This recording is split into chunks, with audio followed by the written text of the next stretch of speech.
और कुछ पंक्तियां भी मैंने लिखी थी कि उनके मुकद्दर में कहाँ है हमसा हो जाना। सीखना नहीं पड़ता, ये तो कुदरत की नेमत है, किसी किसी पर ही बरसती है। अमित भाई नहीं थे वरना मेरे नाना जी का इंटरव्यू लेते वो। और बहुत अच्छा लगा मैम, इसका ये हिंदी मीनिंग भी बता दिया कि बचा था मैम इसका। हिंदी में ही तो था ये। करोड़ों के संसार में, इस भीड़ अपार में, मेरा है अस्तित्व कहाँ, मेरा क्या विस्तार यहाँ। उस टाइम मतलब शादी के पहले, शादी पहले हाँ, एक तरह का मतलब घर से मतलब घर से बाहर नहीं निकाला, समाज सेवा के क्षेत्र में उन्होंने मुझे प्रेरित किया आगे आने। पता है ना कि कहाँ क्या बोलना है। जिस व्यक्ति को ये नहीं पता कि कहाँ चुप रहना है और कहाँ बोलना है, उसके लिए प्रॉब्लम क्रिएट होता है। टीजीवी मीडिया देखते हैं। हाँ, टीजीवी मीडिया में आपके सानिध्य से अब देखने लगी हूँ, आपके सानिध्य में आकर। मैं बहुत मितव्ययी हूँ, कई लोग मुझे कंजूस भी कह देते हैं, पर मैं खुद को मितव्ययी कहती हूँ। जहाँ ज़रूरत है वहाँ खर्चा करो, जहाँ ज़रूरत नहीं है वहाँ खर्चा मत करो। वह पथ क्या पथिक कुशलता क्या, वह पथ क्या पथिक कुशलता क्या, जिस पथ में बिखरे शूल ना हो, नाविक की धैर्य परीक्षा क्या, यदि धाराएं प्रतिकूल न हो।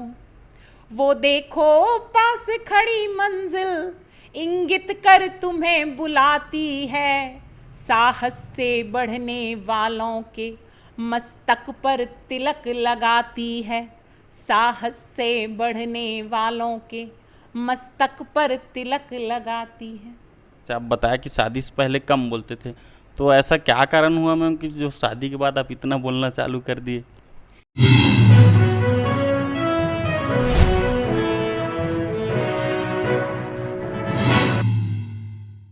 जय हिंद, जय भारत, जय जोहार, जय छत्तीसगढ़। मैं अमित कुमार और आप सभी का स्वागत है टीजीबी मीडिया में।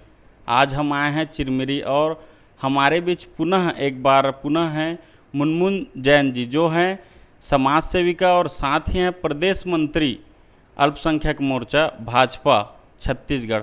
सर्वप्रथम स्वागत है मैम आपका। जय जोहार सभी को, और पुनः स्वागत करती हूँ अमित भाई आपका। जी जी मैम, आपसे दोबारा मिलके बहुत ही अच्छा लग रहा है। और मेरा सर्वप्रथम सवाल आपसे रहेगा मैम, आपका जो प्रारंभिक जीवन रहा वो कैसा रहा? अच्छा, मुझे भी लग रहा है आप फिर से मेरे घर आए और मेरा पुनः साक्षात्कार ले रहे हैं। देखिए, प्रारंभिक जीवन तो ऐसा रहा कि हम लोग 4 भाई बहन हैं और माता पिता ने, ये नहीं कहूँगी कि आर्थिक रूप से बहुत अच्छा हमारा परिवार रहा, आर्थिक स्थिति बहुत अच्छी नहीं थी, परंतु उसके बाद भी माता पिता ने जो परवरिश हम चारों की उसमें कमी कहीं नहीं लगी, किसी तरह का कोई अभाव ऐसा नहीं लगा। उसके कारण थे कि उन्होंने जो संस्कार दिए, उन्होंने जो स्व अनुशासन सिखाया, उन्होंने जो मितव्ययिता सिखाई, वो आज बहुत काम आ रही है। और मैं बस ऐसी ही आशा करती हूँ कि सारे जो भी पेरेंट्स होते हैं, इवन हम लोग भी अपने बच्चों को संस्कारित जीवन जीना सिखा सकें, क्योंकि जब हम उन्हें बहुत ज़्यादा सुविधाएं दे देते हैं तो कहीं ना कहीं बच्चों का पतन होने का भी डर बना रहता है। तो बच्चों को भले ही हम आर्थिक रूप से उतनी सुख सुविधाएं और भोग विलासिता के साधन ना जुटा पाएं, परंतु संस्कारित बनाना बेहद आवश्यक है। मतलब कहने का मतलब है प्रारंभिक जीवन, जी हाँ हमारे यहाँ मेरी माँ भी काफ़ी धार्मिक प्रवृत्ति की महिला रही हैं और एक कुशल गृहिणी के साथ साथ हमारे यहाँ व्यापार था, किराना दुकान थी, तो उसमें भी उनका पूरा सहयोग रहता था। और पिताजी तो वो शुरू से ही एक समाज सेवी ही रहे हैं और भारतीय जनता पार्टी के कर्मठ कार्यकर्ता के रूप में उन्हें कार्य करते हम लोगों ने देखा है। तो वो जो बचपन से जो संस्कार पड़े हैं, और फिर मैं तो आती ही हूँ संस्कारधानी जबलपुर से, उसका नाम ही है संस्कारधानी। तो वो तो आप जिस जगह पर रहेंगे, जहाँ आपकी परवरिश होगी, जहाँ आप पढ़ाई लिखाई करेंगे, शिक्षा दीक्षा होगी, तो स्वाभाविक सी बात है कि संस्कार आते हैं। और फिर पारिवारिक भी ऐसी स्थितियाँ रहीं कि हालांकि अभावों में रहा जीवन, बचपन अभावों में ही गुजरा, परंतु खुशहाल गुजरा। उन अभावों में कैसे जीवन को जीना है, ये हम लोगों ने सीखा। और इसलिए मैं कहूँगी कि आज हम चारों भाई बहन अपनी अपनी जगह सब बहुत अच्छे से सेटल हैं। कहाँ हैं हम चार भाई बहन? मेरी सबसे बड़ी बहन तो जबलपुर में ही है और जिया जी जो हैं वो एडवोकेट हैं, वो sales tax income tax advocate and adviser हैं वो, अभी ध्यान आ गया मुझे। और मेरी बड़ी बहन अभी लॉ की प्रैक्टिस कर रही, वो मेरे से 9 साल बड़ी है, परंतु उसका भी रुचि काफ़ी रहती है, वो प्रोफेसर भी थी, परंतु उसकी तीसरी बेटी हुई, इस वजह से उसको वो छोड़ना पड़ा प्रोफेसर का जॉब। और अभी वो एमए उसने संस्कृत से किया हुआ है लास्ट ईयर, और अभी वो लॉ कर रही है। मेरी दूसरी नंबर की जो बहन है वो यवतमाल में है, महाराष्ट्र में, और वो प्रिंसिपल है, गवर्नमेंट कॉलेज में प्राचार्य हैं, और मैं यहाँ पर हूँ। और मेरा भाई जबलपुर में ही है, वो भी ठेकेदार है। मेरी भाभी है, वो भी लेक्चरर है कॉलेज में। तो आप इसी से अंदाज़ा लगा सकते हैं कि हमारे माता पिता ने हमारी परवरिश कैसी की होगी। जी जी बिल्कुल मैम, बहुत ही पता चल रहा है कि संस्कार परिवार से आप। साथ ही मैम पहले जिक्र करना चाहूँगा, ये जो मेरा बताना भूल गया था आपको, ये नया चैनल है जिसमें चुनावी मुद्दे पे, राजनीति मुद्दे पे कम बात करेंगे, और ये आपके जो है पर्सनल लाइफ, मतलब व्यक्तिगत जीवन के ज़्यादा आधारित रहेगा। आपका जो स्पीचिंग है वो बोलने का मतलब तरीका बहुत अच्छा है, उससे क्या है बहुत लोग प्रभावित भी हुए। तो ये आप जो स्पीचिंग करते हैं ये कहाँ से सीखा आपने? कुछ तो कुदरत की नेमत है, ईश्वर का दिया उपहार होता है, जो भी अच्छा वक्ता होते हैं उनके ऊपर मैं ऐसा मानती हूँ। और दूसरा प्रैक्टिस से भी आता है। हम जब ऑब्ज़र्व करते हैं अच्छे लोगों को, अच्छे वक्ताओं को जब सुनते हैं, और मैं अभी बहुत बातूनी हो गई हूँ शादी के बाद, और शादी के पहले मैं बहुत कम बोलती थी, सिर्फ सुनती थी। तो जो 23-24 साल सुनने में गुजारे हैं, तो अब वो निकल कर आ रहा है एक अच्छे वक्ता के रूप में। तो आप ऐसा भी मान सकते हैं। किनसे सीखे मैम? कोई प्रेरणा स्रोत रहे आपके की? प्रेरणा स्रोत तो काफ़ी रहे हैं, और ऐसा कुछ मतलब एक नहीं कह सकती। मेरे अटल बिहारी जी को मैंने बहुत सुना है, उनकी कविताओं से भी मैं बहुत प्रभावित होती हूँ। उनकी बोलने की शैली मुझे बहुत पसंद है उनको सुनना।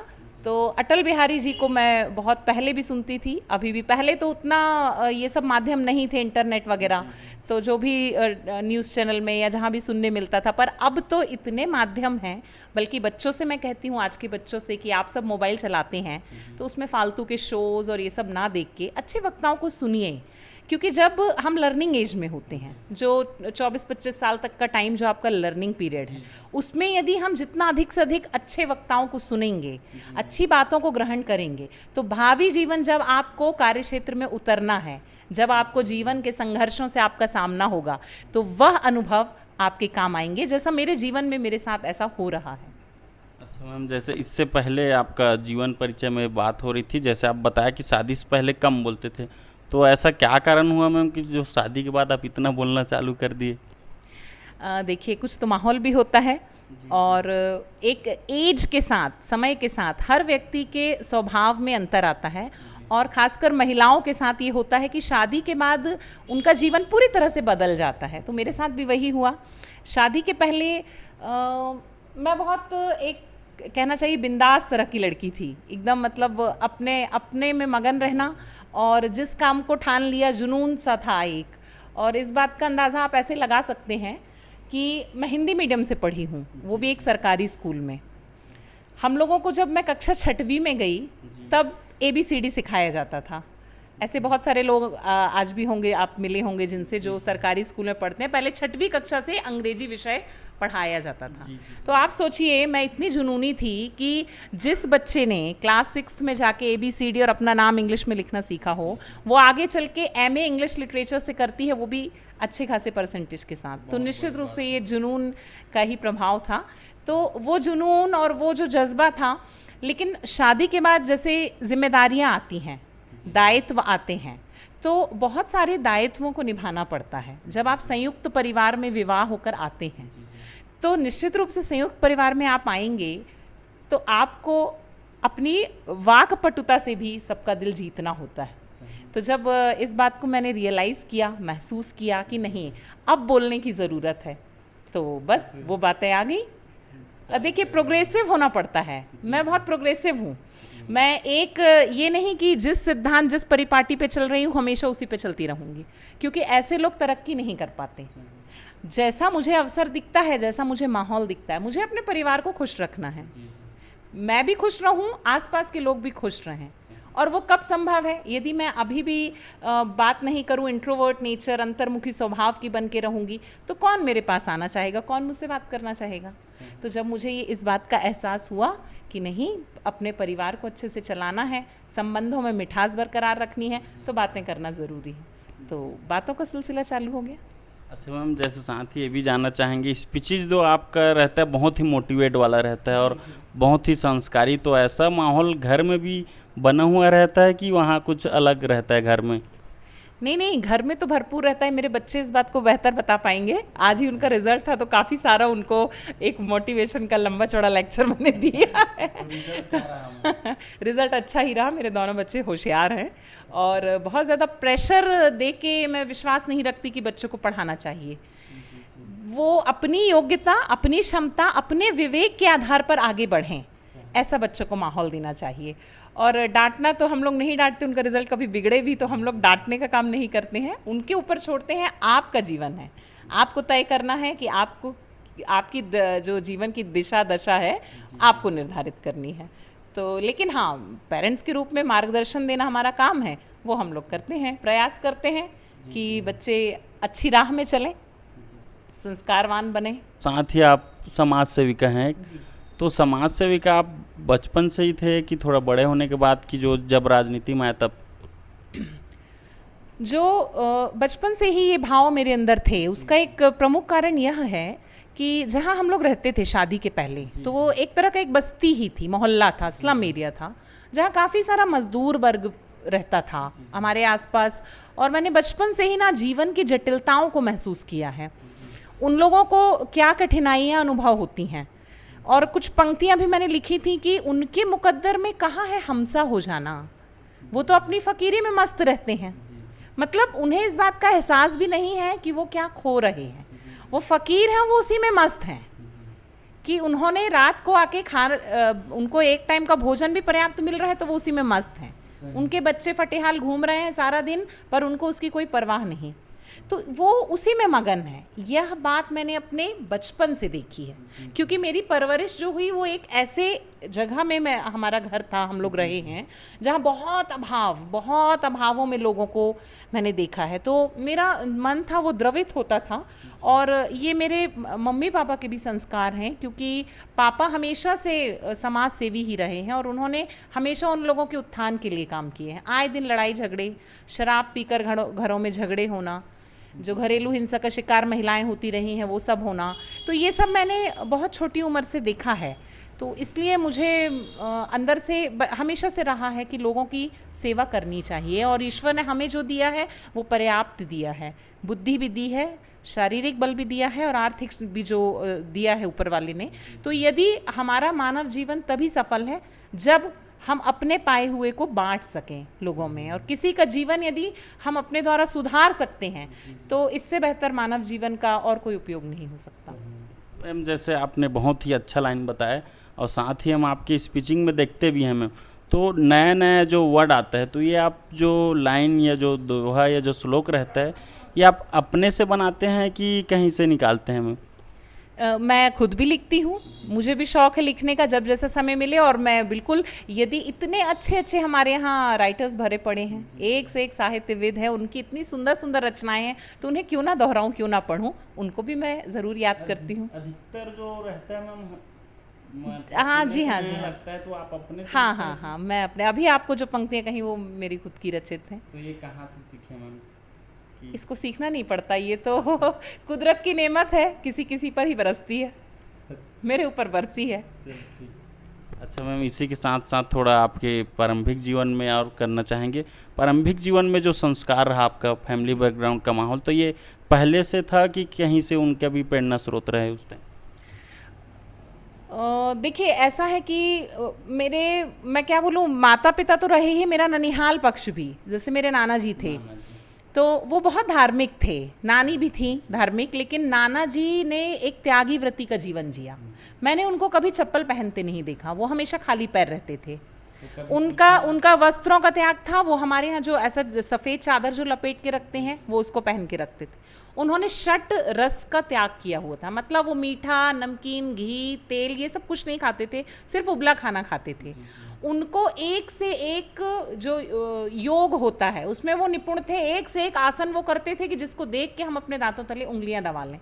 और उनके जीवन के जो अंतिम 10-12 वर्ष थे, आप विश्वास नहीं करेंगे, और उस वक्त ये मीडिया नहीं थे, अमित भाई नहीं थे, वरना मेरे नाना जी का इंटरव्यू लेते वो और अचंभित होते सभी लोग, पूरा जग। सबसे कठिन त्याग उन्होंने किया हुआ था, वो होता है शैया त्याग। शैया त्याग का अर्थ है कि वो बिस्तर पे सोते नहीं थे, वो लेटते नहीं थे, ऐसे पटिया लगाते थे, वो एक पाटा रखते थे और उसके ऊपर एक पाटा खड़ा करते थे और चटाई उस पर बिछा के, और वो बैठे रहते थे सारी रात, मतलब सारी रात बैठते थे। 4 बजे से उठ के नहीं, बैठे बैठे सोएंगे, वो लेटते नहीं थे। आप सोचिए, एक से एक योगी भी होंगे ना, वो शैया त्याग नहीं कर पाएंगे, बिना लेटे वो रह नहीं पाएंगे। परंतु मेरे नाना जी अपने जीवन के आखिरी के 10-12 वर्षों तक मैंने उन्हें देखा है, कितनी रातें वो हमारे घर में भी गुजारते थे, वो बैठे रहते थे पूरी पूरी रात। तो ये सब जो संस्कार आए हैं उन्हीं से तो आए हैं। जीन्स जो होता है, हार्मोन्स जो होते हैं, ये सब आखिर ऐसे ही तो ट्रांसफ़र होते हैं। तो ये सब जो हमारे जैन समुदाय में जो कहा गया है, त्याग की भावनाएं, सबके मंगल की भावनाएं, वो सब ऐसे ही बस प्रस्फुटित होती चली गई। अच्छा, एक और कुछ सवाल है मैम इसी से, जैसे आप जैन समाज का बताया, तो कई दर्शक जो हैं या जो हमारे आज सुन रहे हैं उनको मालूम नहीं है कि मतलब आपके धर्म में और क्या क्या होता है, ये हम जानना चाहेंगे। मतलब मुख्य रूप से क्या क्या रहता है जैन धर्म में? देखिए, जैन धर्म की यहाँ पर जैन धर्म को बताना संक्षेप में मेरे लिए संभव नहीं है। जैन धर्म अपने आप में बहुत सारी विशेषताओं को लिया हुआ है, पर प्रमुखतः हम अहिंसक होते हैं। जैनियों का पहला गुण है कि हम अहिंसा के पुजारी होते हैं। ठीक, अहिंसा परमो धर्मः, ये हमारा सूत्र वाक्य है। महावीर स्वामी जी जो हमारे 24वें तीर्थंकर थे, उन्होंने दिया। और पानी तक को छान कर पीते हैं, मर्यादा रखते हैं, खाना बनाने से लेके, खाने से लेकर बैठने उठने तक, नलों में तक हम छन्ना बांध के रखते हैं ताकि जीव हिंसा ना हो और अनावश्यक हमारे कारण किसी का अहित ना हो जाए। और ना केवल हमारे व्यवहार से, बल्कि हमारे विचारों से भी, हमारे आचारों से भी, मतलब हमने दिमाग में, मन में भी हम किसी के प्रति बुरा नहीं सोचते। ये हमारे जैन धर्म की विशेषता है।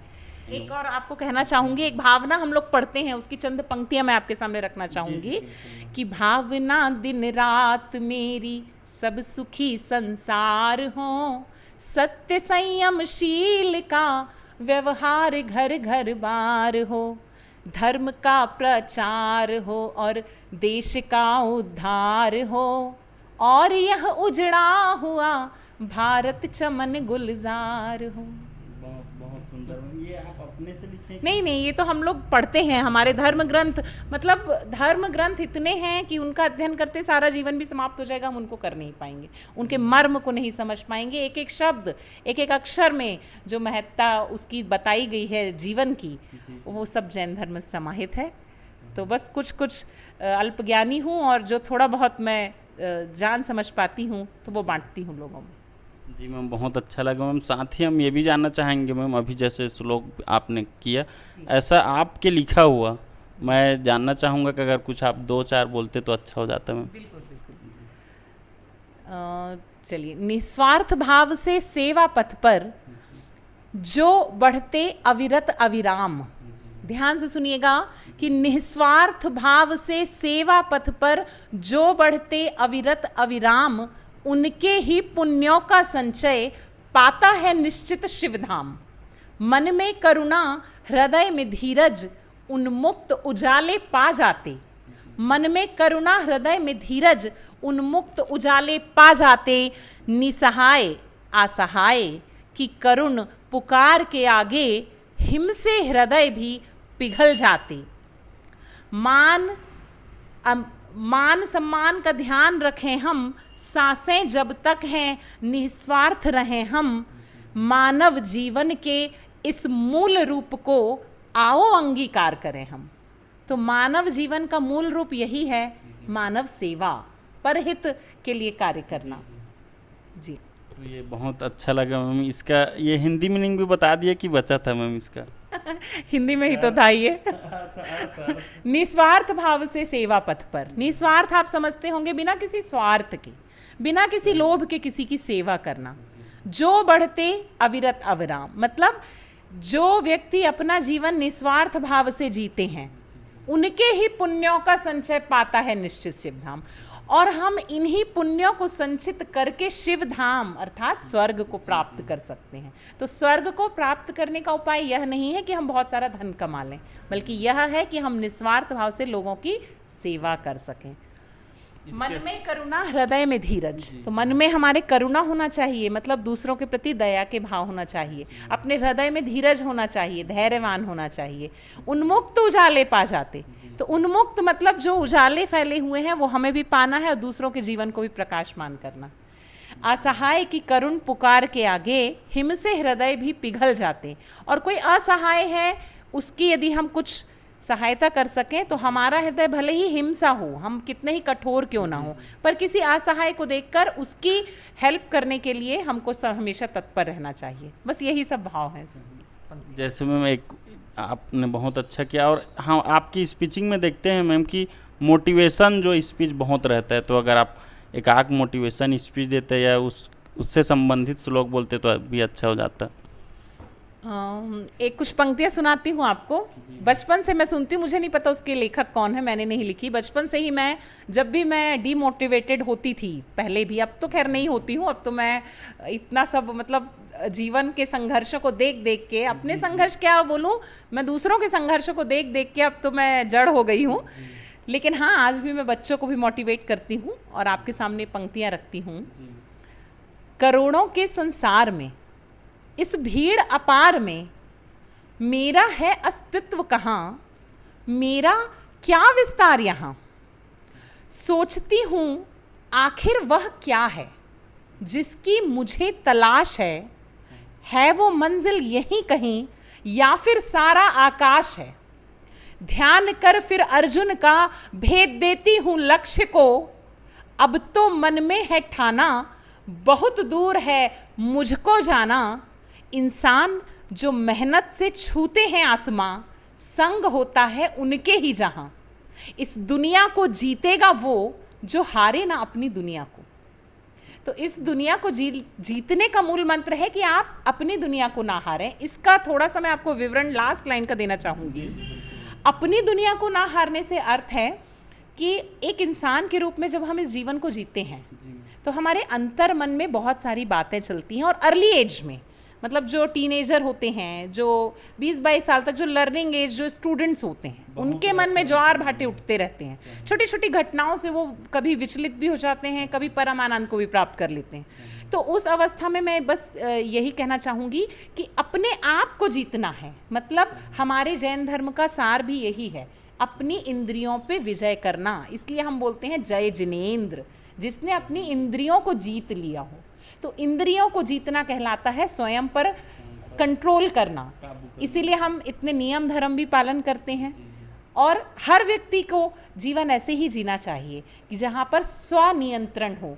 यदि हमें गुस्सा नहीं करना है तो चाहे कैसी भी परिस्थितियाँ आ जाए, हम गुस्सा नहीं करेंगे। ये बात मन में सोचना। यदि हमें मोटिवेटेड रहना है, सेल्फ मोटिवेटेड, तो हम सेल्फ मोटिवेटेड रहेंगे चाहे हमारे सामने कैसी भी परिस्थितियाँ आ जाएं। तो बस यही इन पंक्तियों का सार है। और सबको मैं यही कहती हूँ, बिना मेहनत के सफलता नहीं मिलती। यदि कोई कहता है कि मुझे रातों रात सफलता मिल गई, तो या तो वो व्यक्ति झूठ बोल रहा है या उसकी सफलता स्थायी नहीं है। क्योंकि जिसको स्थायी सफलता चाहिए उसे मेहनत करनी ही होगी, हर हाल में करनी होगी। और सोना जितना तपता है उतना प्रखर निखरता है। तो आपको सोने की तरह निखरना है और मूल्यवान बनना है, तो तपना सीखिए, तभी आप सोने की भांति चमकेंगे, दमकेंगे। बहुत अच्छा लगा मैम, इससे मैं भी प्रभावित हुआ, मैं भी हो सकता है मोटिवेट कहीं आगे बढ़ जाऊँ आपकी बातों से। साथ ही मैं ये भी जानना चाहूँगा मैम, आप जैसे पता चला कि अभी तक समाज सेविका थे, फिर इसके बाद आप राजनीति में कैसे आए मैम?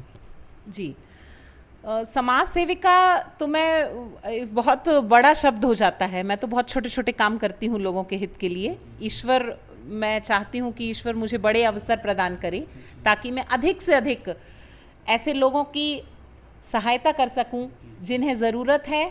और आज़ादी के 75 वर्ष के बाद भी, मैं जब स्कूल टाइम में थी तब हम लोग स्पीच देते थे, डिबेट करते थे, तब भी मुख्य मुद्दा रहता था भ्रष्टाचार। हम बच्चे डिबेट में बोलते थे, स्पीचेस में बोलते थे कि भ्रष्टाचार का अंत होना चाहिए, हमारे देश से भ्रष्टाचार हटना चाहिए। और आज मैं इतना 40 वर्ष की हो रही हूँ और बच्चों को जाके मैं सिखाती हूँ। आज भी बच्चे जब स्पीच देते हैं स्कूलों में तो वो उनका मुख्य मुद्दा होता है भ्रष्टाचार।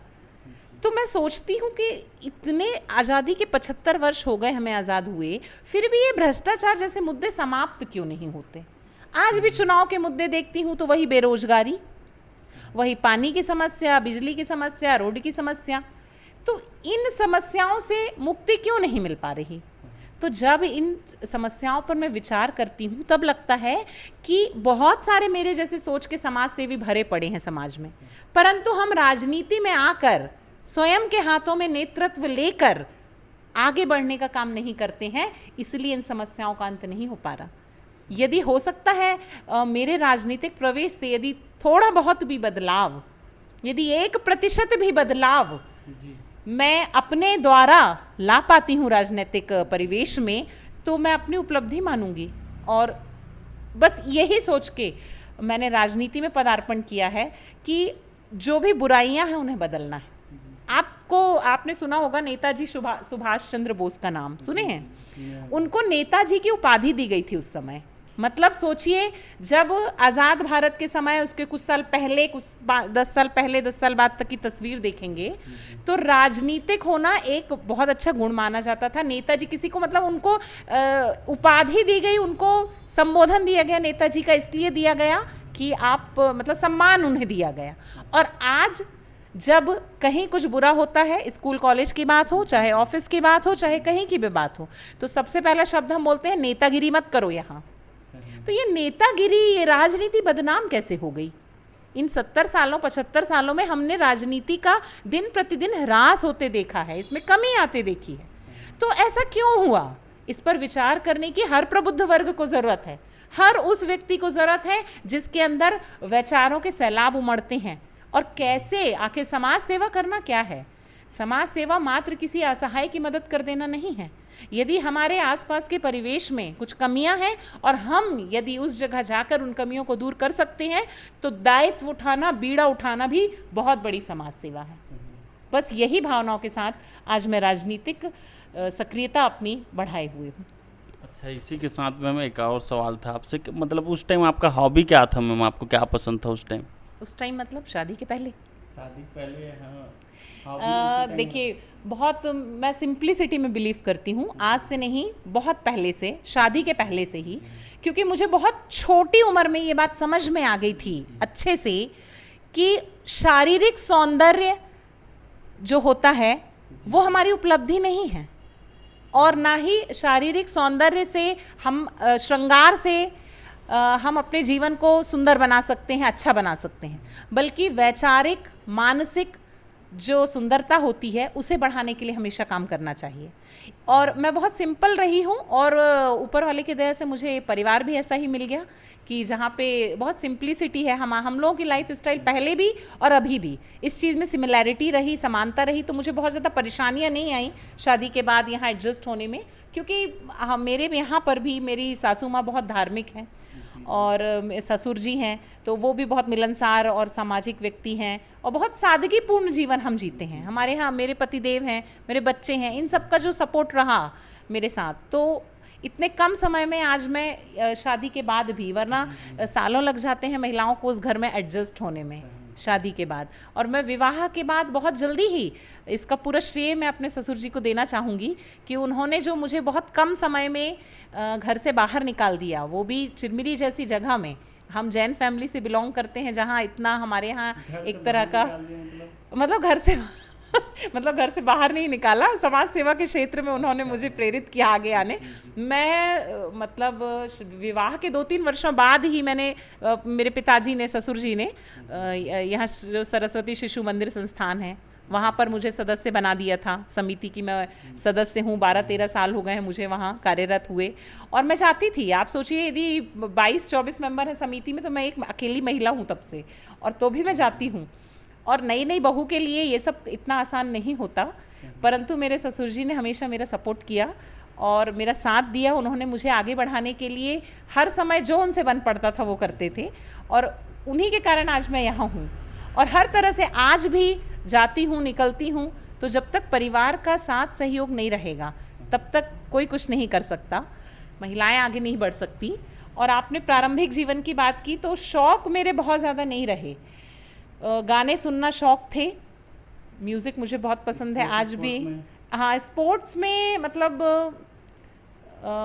हाँ, गिल्ली डंडा और जो मतलब ऐसे कोई स्पोर्ट्स नहीं, लेकिन मैं बहुत मतलब मेरे मोहल्ले में ना एक टीम बना के मैंने रखी थी, पूरे गुंडा टीम थी वो, पूरे लड़के थे उसमें, नाम वाम कुछ नहीं था, बस ऐसे हम लोगों का ग्रुप था, उसमें मैं अकेली लड़की थी और सारे लड़के थे। और स्थितियाँ ये होती थी कि मैं थोड़ा सा मतलब बचपन से ही ना बहुत, मैंने कहा ना, बिंदास जीवन मैंने जिया है, तो मैं एकदम गिल्ली डंडा बहुत शरारती थी, बहुत ज़्यादा, थोड़ी नहीं बहुत। और गिल्ली डंडा नहीं, जिद्दी नहीं, वो सब नहीं था, वो तो संस्कार मतलब परिवार के ऐसे थे ना, जिद नहीं थी। और हम 3 बहनों के बीच ना एक टाइम ऐसा आया कि जो थोड़ा बड़े हुए तो हम लोग एक दूसरे के कपड़े पहन लेते थे, ठीक, तो नया कोई कपड़ा आता था ना तो हम तीनों बहनें वेट करते थे, वो कपड़ा कई महीनों रखा रहता था, हम लोग वेट करते थे कि पहले वो पहन ले, पहले वो पहन ले, पहले वो पहन ले। हम लोगों में इतनी अच्छी अंडरस्टैंडिंग रही है हम भाई बहनों में। और ये मेरी माँ के संस्कार हैं कि उन्होंने कभी अति करना, किसी चीज़ों में बहुत ज़्यादा जिद करना, ये सब हम लोगों ने कभी नहीं किया। बहुत संतुष्टिपूर्ण जीवन जीते थे कि 2 जोड़ी कपड़े भी हैं तो हम लोग उसमें संतुष्टि से जी लेंगे, खुशहाल जीवन जिए। और आज के लड़के लड़कियों को भी कहना चाहूँगी कि छोटी छोटी उम्र में जो ये सब प्यार मोहब्बत नशा इन चक्करों में पड़ते हैं तो मत पड़िए, आप जीवन के स्वर्णिम समय को जी रहे हैं, उसको एंजॉय कीजिए और बहुत अच्छे से जिए। और लर्निंग पीरियड में हैं आप, मतलब आप कंचा भी खेल रहे हैं तो उससे सीखिए। मैं वही करती थी, मैंने हर चीज़ से सीखा है अपने जीवन में। मतलब शुरू से इतना समझदार थे? हाँ हाँ हाँ, समझदारी तो है बचपन से। हम लोगों ने उधम भी बहुत किया, ऐसा नहीं है, खेले बहुत है। हमारे यहाँ थोड़ा पहाड़ी टाइप का एरिया था, तो ऊपर जाके पहाड़ी से फिसल फिसल के हम लोग अपने पैंट फाड़ लेते थे, और बहुत किया है। पतंग उड़ाने से लेके, और बड़े बड़े पेड़ होते थे वहाँ नीचे, पूरी खाई थी, और टायर से वो झूले बना के और उसमें इतना झूलते थे और मज़ा लेते थे। अब डर लगता है कि कहीं गिर गए होते तो खाई में जाते, हाथ पैर टूटते। तो मतलब वो तो बचपना था, तो बचपन से किए, लेकिन हाँ समझदार थे, तो बस ऐसे ही जीवन निकला है। तो अभी बच्चों को आप कैसे संस्कार देते हैं? अभी आप बच्चों को मैं सिखाती हूँ, देखिए अब चूंकि ऐसा भाव वाला जीवन तो नहीं चाहूँगी कि दूँ, यदि सक्षम भगवान ने बनाया है तो, लेकिन हाँ संस्कारवान ज़रूर बनाती हूँ। प्रेशर नहीं देते हम लोग अपने बच्चों को, जैसे मैं आजकल देखती हूँ कि एज ए पेरेंट बच्चों को बहुत प्रेशराइज किया जाता है। डोंट प्रेशराइज देम, उनको प्रेशराइज मत कीजिए, उनका जीवन है, उनको जीने दीजिए, उनको जैसे ठीक लगे करिए। पढ़ना लिखना अच्छी बात है, लेकिन सिर्फ पढ़ना लिखना ही जीवन नहीं है, उसके अलावा भी बहुत कुछ बातें हैं। तो अपने बच्चों को भी मैं कोशिश करती हूँ यही संस्कार दे सकूँ, बल्कि घर से निकलते नहीं हैं तो मैं तो उनको बोलती हूँ जाओ भाई थोड़ा उधम करो। उनको अपने किस्से बताती हूँ कि तुम्हारी उम्र में तो ये सब कांड करते रहते थे हम लोग, इधर उधर पूरा उधम करते रहते थे, तो बस यही सब बताती हूँ। अच्छा, साथ ही ये भी जानना चाहेंगे, आप इतना बोलते हैं, बोलना सही है, लेकिन कभी ऐसा नहीं लगता कि ज़रूरत से ज़्यादा बोल दे, उससे कभी प्रॉब्लम क्रिएट नहीं हुआ मैम? नहीं, प्रॉब्लम क्रिएट नहीं हुआ ना। उसका कारण ये है कि मुझे पता है ना कि कहाँ क्या बोलना है। जिस व्यक्ति को ये नहीं पता कि कहाँ चुप रहना है और कहाँ बोलना है, उसके लिए प्रॉब्लम क्रिएट होता है। अब आप साक्षात्कार लेने आए हैं तो आपके सामने तो बोलूँगी ही ना, परंतु हाँ देखिए, पार्टीज़ की बैठकों में जाते हैं हम लोग, 3-3 घंटे 4-4 घंटे सिर्फ सुनना होता है। तो मेरे अंदर सिर्फ बोलने का गुण नहीं है, सुनने का भी है, और जीवन के 23-24 साल तो सुनकर ही गुजारे हैं ना, तभी तो आज बोल पा रही हूँ। तो जिस व्यक्ति को ये पता हो कि कहाँ बोलना है, कहाँ ज़्यादा बोलना है, कहाँ कम बोलना है, कहाँ चुप रहना है, उस व्यक्ति के लिए बोलना कभी प्रॉब्लम नहीं होगी। और पतिदेव के सामने तो फिर, अब पत्नी हूँ तो उनके सामने तो जितना बोलना है बोल लीजिए। जहाँ नहीं बोल पा रहे हैं तो आकर घर पर बोल लीजिए, बच्चे हैं वो तो सुनेंगे ही। मैम साथ ही ये भी जानना चाहेंगे, कुछ ऐसा किस्सा आपके साथ हुआ हो जो अच्छा मोमेंट हो, जो आपको आज भी याद हो? बचपन का या शादी के बाद के कभी जो सबसे ज़्यादा आपको मोमेंट याद आता है कभी? मेरे जीवन का तो हर पल ही यादगार है, और बहुत ज़्यादा ना ऐसे यादों को मतलब सहेज के रखने वाला काम मैं नहीं करती हूँ। जो मोमेंट है सब यादगार ही है। मेरी शादी हुई इतने अच्छे परिवार में हुई, इतना अच्छा मोमेंट था वो। मेरे बच्चे हुए, दो इतने अच्छे बच्चे कुदरत ने मुझे दिए हैं, वो हर पल यादगार था। आज आपके साथ बैठ के साक्षात्कार हो रहा है, ये पल भी यादगार हो गया। तो मैं हर पल को यादगार बनाने में विश्वास रखती हूँ, और बहुत ज़्यादा जो यादों को सहेजने का काम है वो नहीं करती। हर पल अच्छा है, सभी हर पल को एंजॉय कीजिए, खुशहाल होकर जीवन जिए। जी मैम, एक सवाल है, अभी हाल ही में केंद्र सरकार जो है उसने 33% जो है नारी शक्ति के लिए नारी वंदन अधिनियम लाया है मैम। लेकिन उसके बाद भी मैं आपसे जानना चाहूँगा, व्यक्तिगत सवाल रहेगा आपसे, उसके बाद भी आपके अनुसार नारी शक्ति या बेटी कितना सुरक्षित है? देखिए, नारी शक्ति वंदन अधिनियम जो भी अब तो कानून बन गया, आज ही अखबार में पढ़ा है मैंने, द्रौपदी मुर्मू जी, हमारी राष्ट्रपति जी ने भी उस पर हस्ताक्षर कर दिए, अब वो कानून बन चुका है। ये बहुत अच्छी पहल है। आपके माध्यम से मैं यशस्वी प्रधानमंत्री माननीय नरेंद्र मोदी जी का साधुवाद करती हूँ, धन्यवाद, आभार प्रकट करती हूँ कि उन्होंने इस बिल को लाने में वो कामयाब हुए। उनके माध्यम से नारी सशक्तिकरण की दिशा में एक बेहतरीन प्रयास हुआ है। परंतु केवल एक बिल लाने से ही काम नहीं चलेगा। हर बेटी की सुरक्षा ना केवल सरकार की जिम्मेदारी है, बल्कि हर एक परिवार की जिम्मेदारी है। क्योंकि जो बेटियों की सुरक्षा की बात आपने की, महिलाओं की सुरक्षा की बात आपने की, चाहे वो घरेलू हिंसा के मामले हों, चाहे यौन उत्पीड़न के मामले हों, चाहे दुष्कर्म के मामले हों, और हमारा छत्तीसगढ़ तो रिकॉर्ड तोड़ रहा है इन मामलों में। मुझे बहुत दुख होता है, आश्चर्य होता है, रोष होता है, गुस्सा आता है कि क्यों आखिर महिलाओं को ही, बेटियों को ही क्यों इतनी असुरक्षा झेलनी पड़ती है हमारे इस देश में, हमारे इस राज्य में, और हर जगह हम आए दिन देखते हैं ऐसी घटनाएं। ये सब गलत है, ये निंदनीय है, इसकी मैं घोर निंदा करती हूँ। और ये निवेदन और ये आग्रह मैं सारे समाज, हर वर्ग के लोगों से करना चाहूँगी कि बेटियों को सुरक्षित रखना केवल सरकार का, प्रशासन, शासन का दायित्व नहीं है, ये हम सभी का दायित्व है। हम अपने बेटों को क्यों नहीं सिखाते कि आप रास्ते से गुजर रहे हैं और आप बस में सफ़र कर रहे हैं, यदि आपको लगता है कि कोई बेटी, कोई महिला, कोई बच्ची असुरक्षित हो सकती है, तो आप उसके संबल बन के खड़े हो जाएं। क्या केवल उस घर के ही भाइयों का या पिताजी का दायित्व है कि वो जाके अपनी बेटी की रक्षा करेंगे, या केवल पुलिस प्रशासन या सरकार का ये दायित्व है कि वो जाके बेटियों की रक्षा करे? हर माँ का दायित्व है कि वो बाहर निकली हुई बेटी को, बच्ची को अपनी बेटी समझ के उसकी रक्षा कर ले।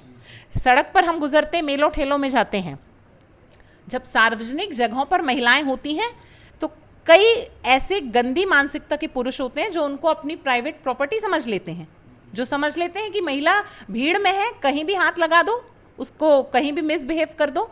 इस मानसिकता को बदलना बहुत ज़रूरी है, और कोई सरकार इस मानसिकता को नहीं बदल सकती, कोई आरक्षण इस मानसिकता को नहीं बदल सकता। इस मानसिकता को हम समाज के लोग बदल सकते हैं। हर वो व्यक्ति बदल सकता है जो जिम्मेदार है, जिसे अपनी जिम्मेदारी का एहसास है।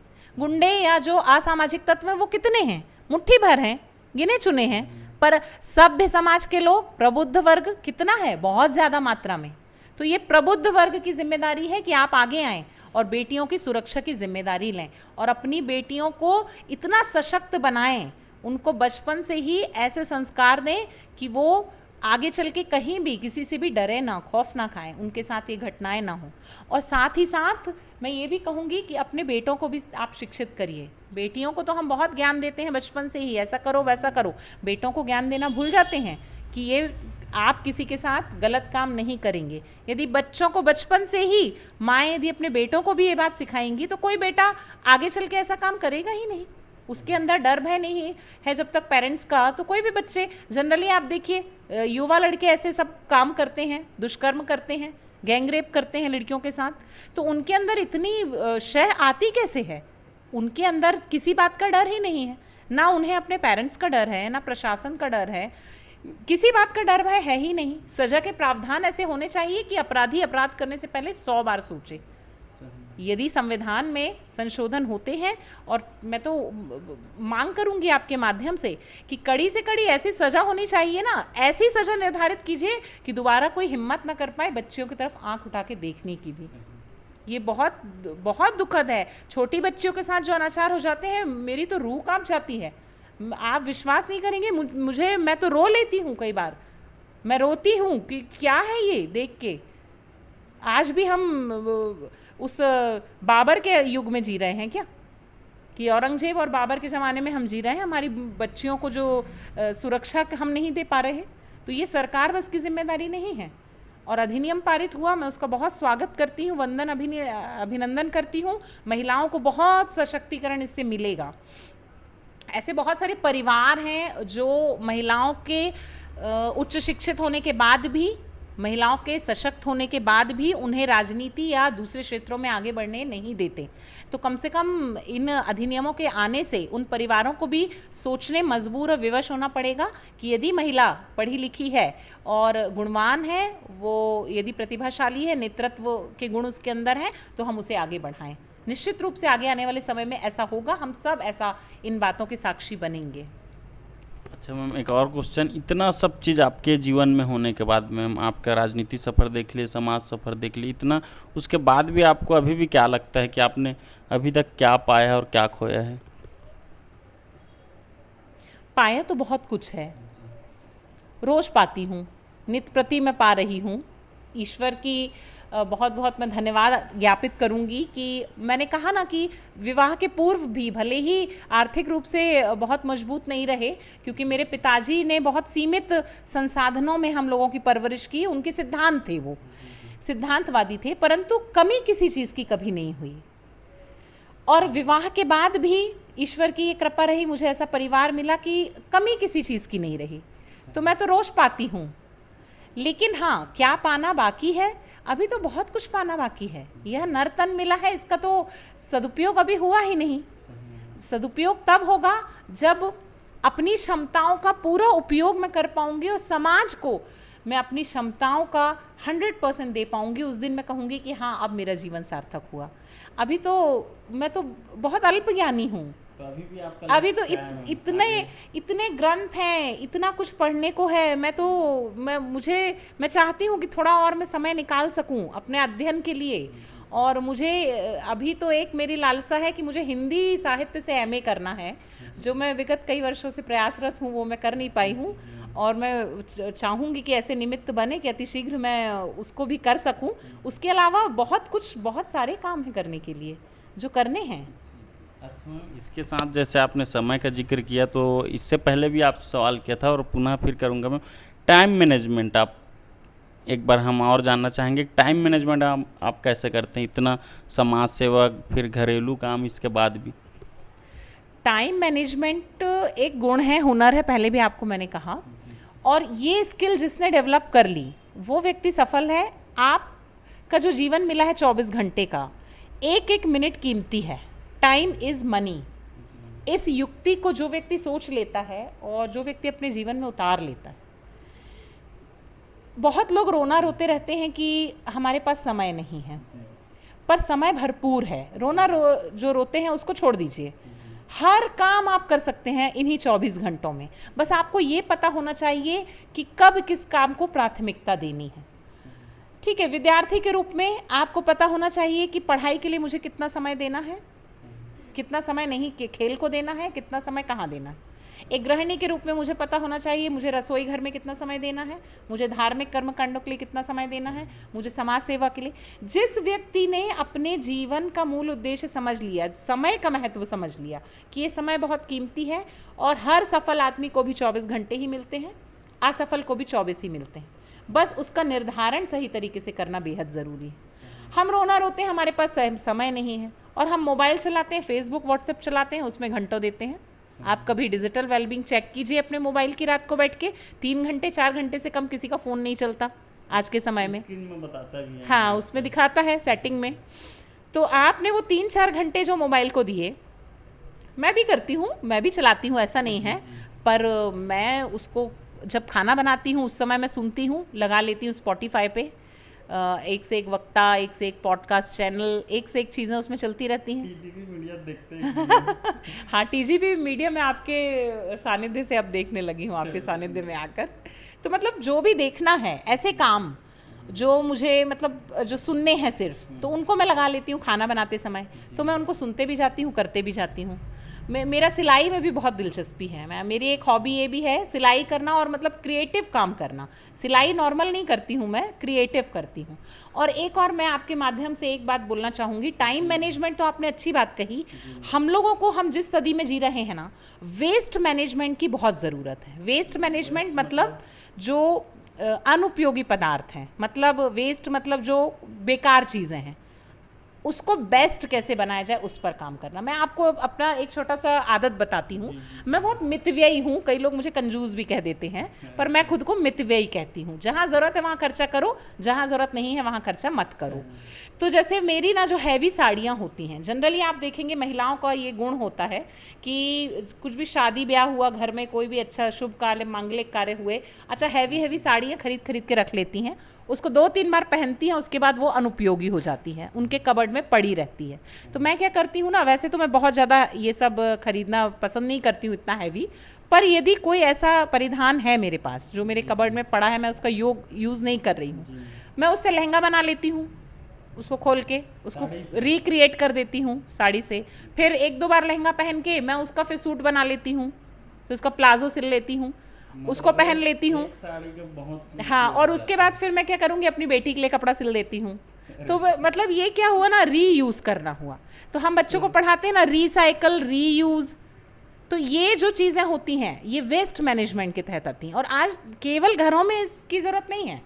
इससे मतलब एक छोटा सा आपको उदाहरण दी हूँ कि ऐसा मैं करती हूँ हर एक चीज़ की। हम लोग कोलगेट खरीदते हैं, पेस्ट खरीदते हैं, इतने बड़े बड़े उसके खाली बॉक्स आते हैं।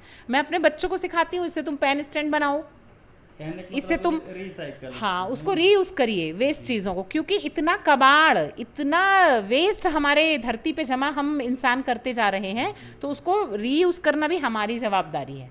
तो टाइम मैनेजमेंट के साथ साथ वेस्ट मैनेजमेंट पे भी ध्यान देना चाहिए। उससे हमारे पैसा भी बचता है और हमारे जो हुनर है, हमारे जो गुण हैं, वो भी निखर कर सामने आते हैं। तो मुझे क्रिएटिव चीज़ें बहुत पसंद है, क्रिएटिव काम पसंद है, और क्रिएटिविटी को हमेशा बल मिलना चाहिए और बच्चों को भी सिखाना चाहिए। ई वेस्ट होता है, कितने टाइम का ई वेस्ट हमारे पास पड़ा हुआ है, तो आप टाइम मैनेजमेंट करके इन चीज़ों को भी आप रिक्रिएट कर सकते हैं। तो बस यही कहूँगी टाइम मैनेजमेंट के लिए कि आपको पता होना चाहिए कि आपका समय कीमती है और उसको कहाँ, कब, कितना इस्तेमाल करना है, कितना गॉसिपिंग में, कितना चैटिंग में, और कितना किसी यूज़फुल चीज़ में। ठीक है मैम, मतलब आपके साथ रह के मतलब आपके बातों से ऐसा उस टाइम भी प्रतीत हुआ था और अभी भी कि बहुत मोटिवेट फील होता है और हमेशा जो है सही जानकारी ही देते हैं। तो अंतिम सवाल आपसे यही रहेगा मैम, आप और हमारे मीडिया के माध्यम से अगर मोटिवेट करने के लिए कहीं भी जो स्पीच देते होंगे, तो सबसे ज़्यादा अगर आप किसी को अगर मोटिवेट करते हैं तो उस टाइम आप कौन सा लाइन बोलते हैं मोटिवेट करने के लिए, या हमारे जनता को आप मोटिवेट करना है तो 2 लाइन में? जयशंकर प्रसाद जी की ही चंद पंक्तियाँ मैं निवेदित कर देती हूँ। वह पथ क्या पथिक कुशलता क्या, वह पथ क्या पथिक कुशलता क्या, जिस पथ में बिखरे शूल ना हो, नाविक की धैर्य परीक्षा क्या, यदि धाराएं प्रतिकूल ना हो। वो देखो पास खड़ी मंजिल इंगित कर तुम्हें बुलाती है, साहस से बढ़ने वालों के मस्तक पर तिलक लगाती है, साहस से बढ़ने वालों के मस्तक पर तिलक लगाती है। तो सफलता आपके मस्तक पर तिलक लगाएगी, आके आपके चरण धोएगी। साहस रखिए और निरंतर आगे बढ़ते रहिए। जी बहुत अच्छा लगा मैम सुन के आपसे। अच्छा, एक और सर, मैं कुछ बात अगर छूट रहा होगा आपके मन में, या आप जनता से क्या मांग करना चाह रहे हो, उनको क्या संदेश देना चाहेंगे, तो आप हमारे मीडिया के माध्यम से और क्या बोलना चाहेंगे? मैं बस यही कहना चाहती हूँ कि अब ये जो मानव जीवन मिला है, इसका सदुपयोग करिए। कहीं भी आपका समय बहुत कीमती है, समय के महत्व को समझते हुए अपनी अधिकारों और अपने दायित्वों के प्रति जागरूक बनिए, क्योंकि ये जीवन केवल आपका जीवन नहीं है। हम सामाजिक प्राणी हैं, मनुष्य एक सामाजिक प्राणी है। जब हम समाज में रहते हैं, किसी देश में रहते हैं, उसकी सुविधाओं का उपयोग करना चाहते हैं, तो हमें अपने हिस्से का जो भी बनता है वो भी समाज को देना चाहिए। तो जितना हो सके अपने आसपास देखिए, यदि ज़रूरतमंद लोग हैं और ख़ासकर यदि ऐसे बच्चे आपको मिलते हैं जो शिक्षा से वंचित रह जा रहे हैं किसी कारणवश, तो उनको शिक्षा देने का काम करें। महिलाओं से मैं विशेष आग्रह करती हूँ, अपनी पाठशाला अभियान भी अभी हम लोग चला रहे हैं। आप सबके माध्यम से, इस चैनल के माध्यम से आप सबको मैं यही कहना चाहूँगी कि बच्चों की शिक्षा का साधन बनिए। हम घर बैठे, हम महिलाएं ये काम आराम से कर सकती हैं। आपके आसपास यदि 2-4 बच्चे भी हैं, उन्हें इकट्ठा करिए, उन्हें घर बुलाइए, जब आपको समय मिले तब बुलाकर पढ़ाइए। और ऐसे बहुत बच्चे हैं जिनको बहुत ज़रूरत है हमारी, तो अपने हिस्से का अंशदान इस समाज को ज़रूर दीजिए। धन्यवाद जी, बहुत बहुत धन्यवाद मैम आपका। आपसे बात करके बहुत ही अच्छा लगा और पुनः आपका कीमती समय देने के लिए बहुत बहुत धन्यवाद मैम। जी, जय जोहार, धन्यवाद जी। तो जय जोहार, जय छत्तीसगढ़। तो साथियों, आज हमारे बीच थे श्रीमती मुनमुन जैन जी, जो हैं एक वरिष्ठ समाज सेविका का, एक मोटिवेशन स्पीकर कह सकते हैं। जैसे कि आपने अभी देखा कि जितना भी स्पीच देते हैं मैम का जो है समाज को संबोधन करने के लिए, समाज को आगे बढ़ाने के लिए, समाज को प्रेरणा देने के लिए रहता है इनका संबोधन। और लगातार इनसे जो है आपको सीखने को मिलेगा। और यही कहना चाहूँगा कि ऐसे ही न्यूज़ और ऐसे ही खबर के लिए बने रहें TGB मीडिया के साथ। मैं अमित कुमार, धन्यवाद।